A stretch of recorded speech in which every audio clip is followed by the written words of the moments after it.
Let us talk about this problem. We are given two strings, and these two strings are given in a way that first string has one character less compared to the second string.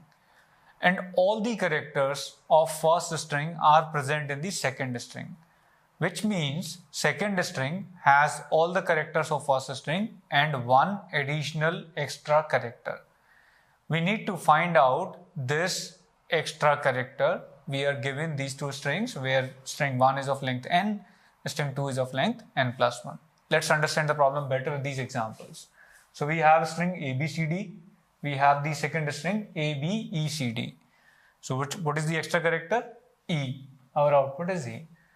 Let's see this example. We have ABAD as the first string and the second string is ABADA. So extra character is A. And please note that these characters can be in any order. These characters can be present in any permutation in the other string. For example, it could have been A, B, D, A. This is also a valid string, right? In this case, also our output is going to be A. So we need to find the extra character present in the second string. Second string has all the characters of first string in any permutation and one extra character. Now please pause this video and try to write down a function that takes two strings and returns the extra character present in second string. Let us now talk about method 1 to solve the problem. The idea is to sort both the strings first, and after sorting, simply compare characters one by one. As soon as you find a character in S1 which is not matching with S2, it means the current character of S2 is the extra character, right? And if you traverse through all the characters of S1 and everything was matching, then the last character of S2 is the extra character, right? So let's understand the approach with these examples. Let's say the first string example is ABCD and ABECD. After sorting, you will get ABCD and ABCDE.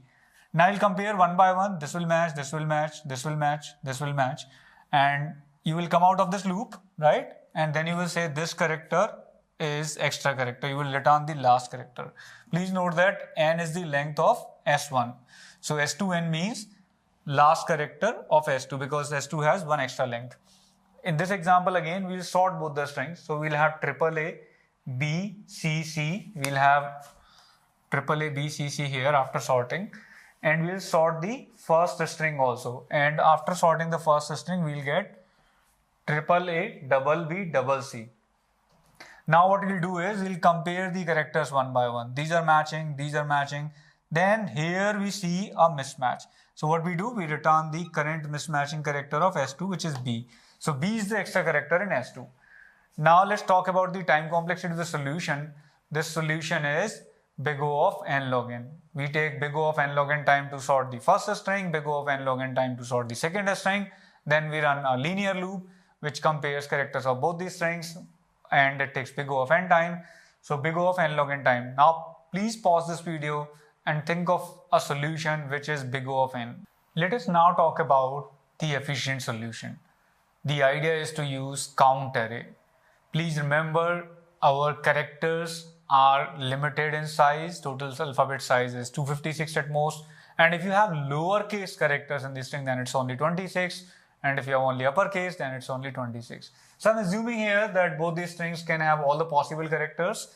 So what we do here is we store frequency of every character in a string S2 in an array called count array, right? So we traverse through string S2, we use characters as indexes, increment the count of those characters, right? Increment their frequency. So if our input strings are double A, B, C, B, C, and A, double B, double C, B, A, you can notice that the extra character that we have here is B.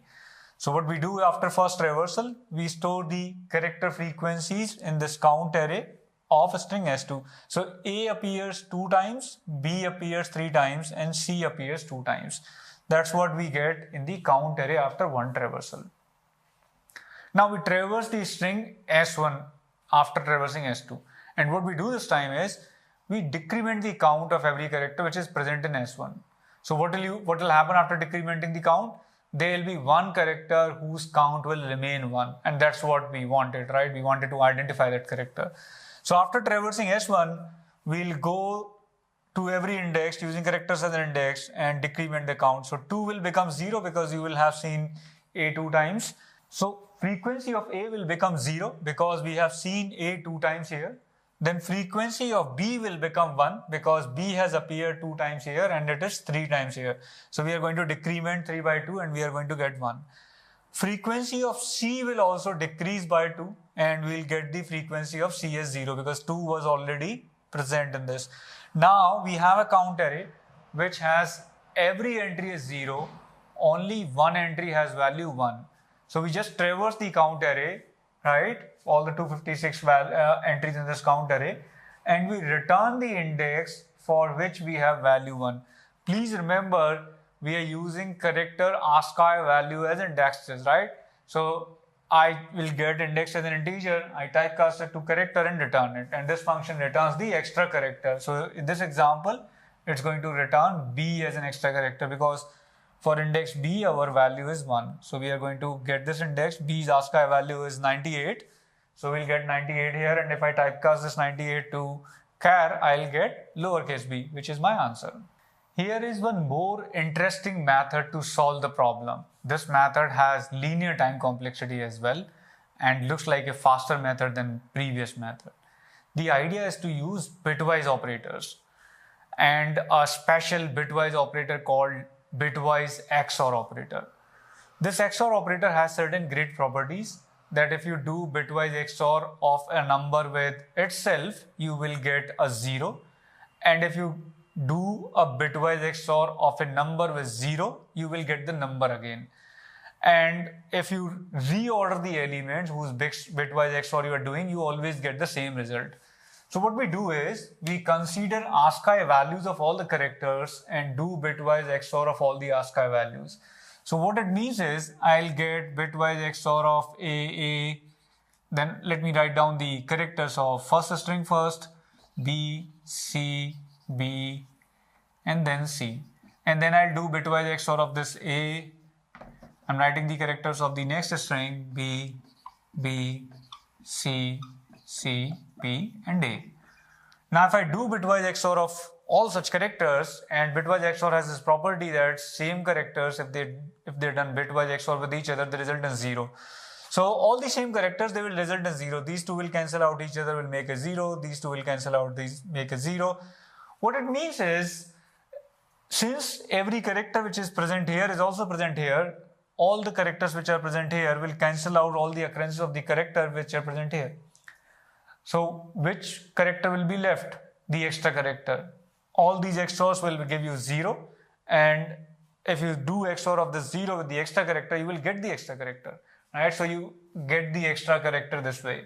So we traverse through both these strings, do bitwise XOR of all the characters in string 1 and string 2. Since we have an extra character in string 2, so we wrote one more line after the for loop for last character of string 2, and we simply return character value of this bitwise XOR. So bitwise XOR is an integer result. We typecast it to character because this result has an ASCII value, and we get the extra character. So this is the best solution among all. Simply does one traversal and gives you the result. Now let's quickly talk about some extra points about this implementation. Please remember, this implementation passes string S1 and S2 as normal values, not as references. So if you pass S1 and S2 strings as values, they'll be copied again. So we can optimize this function implementation by passing them as references. So we can add this reference here, right? This way, when you pass a string, it will not be copied as a whole string. One more additional thing, you can use const identifier before the strings.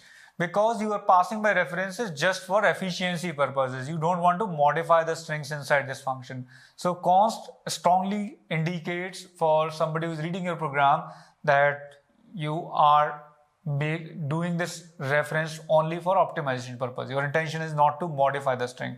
And one more thing, a string is not accidentally modified by this function.